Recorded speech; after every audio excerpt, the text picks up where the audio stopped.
Et évidemment, pour conclure ces travaux, j'ai le plaisir d'appeler à mes côtés le président de Comexposium, Renaud Ahmed.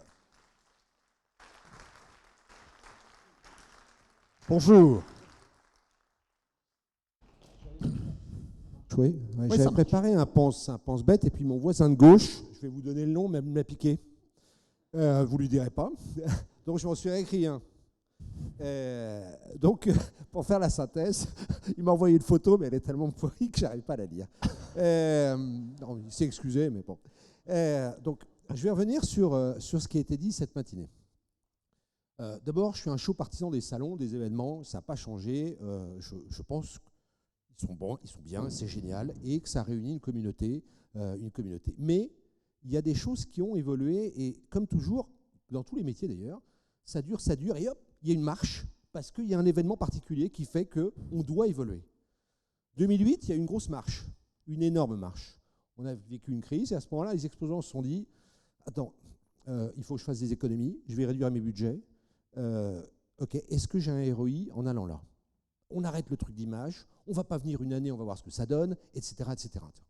Et de facto, ça nous a amené à revoir le modèle. Et Dieu sait qu'on commence et d'ailleurs, les modèles qui ont été évoqués tout à l'heure, des one-to-one, des ceci, ne visent qu'à ça.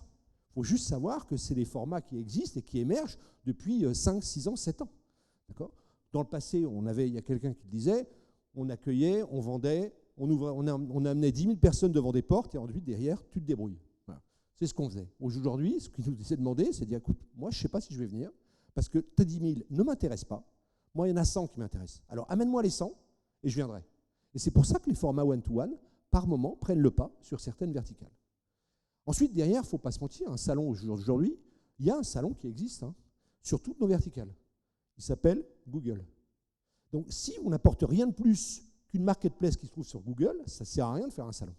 Salon, il faut qu'il y ait une offre diversifiée, il faut qu'il y ait une demande diversifiée, d'accord ? Et puis, il faut qu'on apporte autre chose que ce qu'on va trouver sur la toile. C'est-à-dire les nouvelles tendances, c'est-à-dire les nouveautés, c'est-à-dire du matchmaking. Alors, j'entendais Dominique qui disait le matchmaking, c'est un truc qui est compliqué, c'est vrai.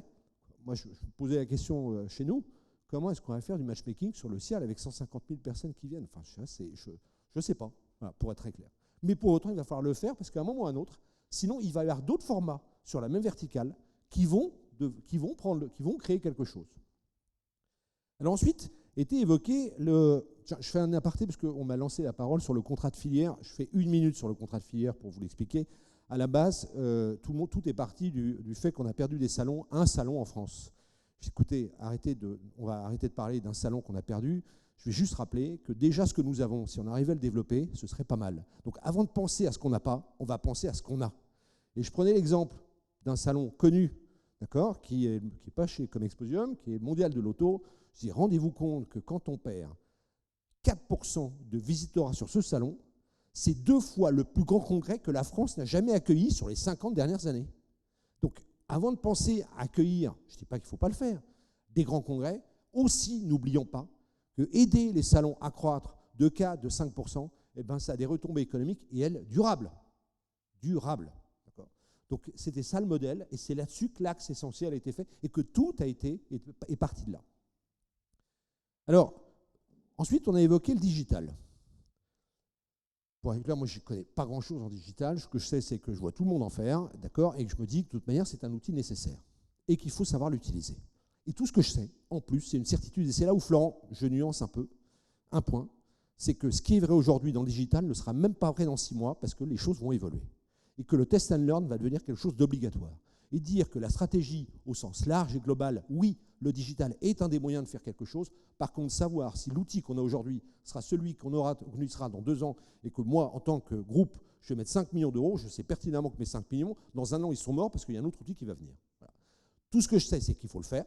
Ensuite, tout ce que je sais, c'est qu'il faut avoir beaucoup de bon sens, il faut savoir l'utiliser et il faut se dire, tiens, celui-là, on le prend, on le baigne et on passe au suivant.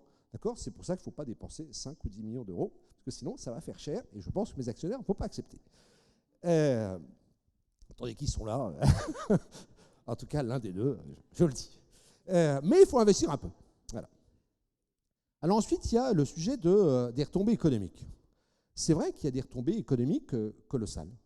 Et je ne vais pas parler des retombées économiques directes, moi je vais parler des 30 milliards de business qui se font, ou 31 milliards, ou 32 milliards, et je précise juste parce qu'il est là, parce que je connais bien l'étude, hors salon de l'aéronautique, parce que lui, il les dépasse tous en une seule fois. Voilà. Faut pas se mentir. Alors, il ne faut pas se mentir. Bien sûr qu'il y a du business qui se fait sur le salon. De mémoire, je crois que c'est 10% qui se fait au moment du salon. Et je vais prendre le salon de l'aéronautique. Ça m'étonnerait qu'en se baladant dans les allées, on achète un Airbus en 380. Je pense que c'est préparé avant. Rassure-moi, Gilles. Bon. Donc, dans les faits, il y a beaucoup de business qui se fait sur les salons. Et ça, c'est une bonne chose. Et il faut l'augmenter. Et c'est là où, quand on comparait un peu l'Allemagne et la France, c'est qu'il y a un esprit de corps en Allemagne où on dit « je vais acheter quand j'irai sur mon salon, de ma filière ».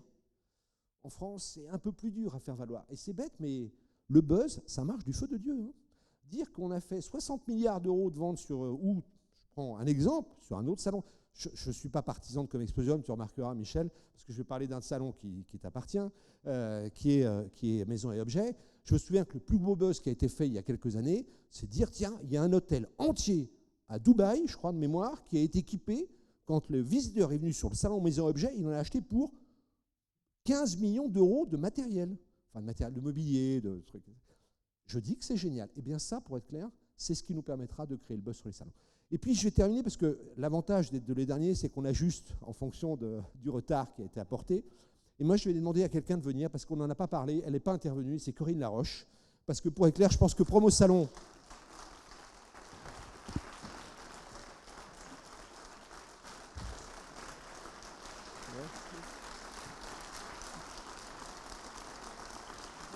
Voilà, c'est pour vous, hein.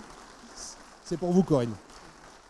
Alors, je vais lui passer la parole parce que je pense qu'elle a besoin de parler. Je pense que Promo le Salon, qui est une très belle histoire, avec laquelle, en tout cas pour ce qui nous concerne, on a toujours été heureux, on est très heureux et on travaille toujours ensemble. Et dans les deux sens, Promo Salon nous apporte, nous apportons et vice-versa, d'accord, ce qui est toujours une bonne chose. Mais que si on est là aujourd'hui pour ce cinquantenaire, et si ça marche bien aujourd'hui, c'est aujourd'hui en grande partie grâce à vous. Et je voulais vous féliciter. Au nom de Comexposium, mais je pense au nom de toute la profession. Et puis, on va vous passer un tout petit peu la parole, parce que je pense qu'il faudrait que vous disiez quelque chose.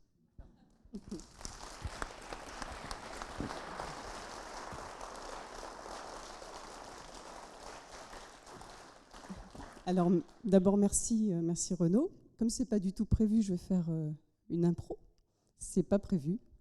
Moi, ce que je voulais dire, quitte à avoir la parole quelques instants, d'abord, c'était vous expliquer du coup effectivement le parti pris d'aujourd'hui, de cette matinée, qui était d'abord d'avoir été vous écouter, vous entendre. Donc on a passé beaucoup de temps avec vous pour préparer cet événement et vous donner la parole aujourd'hui.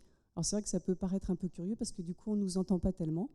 Moi je pense qu'il vaut mieux être une fourmi pour vous accompagner à l'international qu'un papillon qui cherche la lumière. Bon, c'est ma vision des choses, peut-être que certains ne la partagent pas.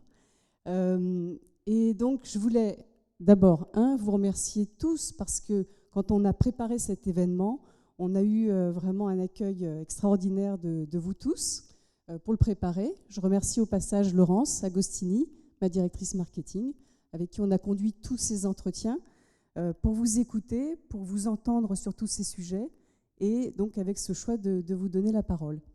Comme on est en retransmission live Facebook avec mon réseau, c'était surtout à eux que je voulais dire merci. Je dis merci déjà à mes 18 délégués qui sont dans la salle. Merci aux équipes, parce que si aujourd'hui, effectivement, 50 ans après sa création, vous disposez tous de ce réseau de promotion formidable, c'est parce qu'il y a des gens formidables dans ces équipes qui savent, justement, comme aujourd'hui, vous entendre, vous écouter et vous projeter à l'international. Donc, merci aux équipes de Promo Salon.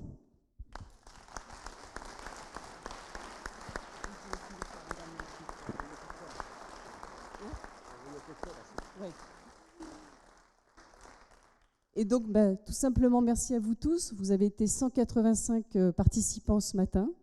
Donc, merci de votre venue, d'être restés. C'était une longue matinée. On va pouvoir aller ensemble célébrer nos 50 ans. On va prendre donc un verre tous ensemble. Et voilà, à très bientôt pour les 50 prochaines années. Merci au conseil d'administration de Promo Salon. C'est vrai qu'il y avait beaucoup de nos administrateurs qui étaient sur scène aujourd'hui et dans la salle. Merci aux administrateurs qui m'ont donné la chance d'organiser ce bel événement tous ensemble.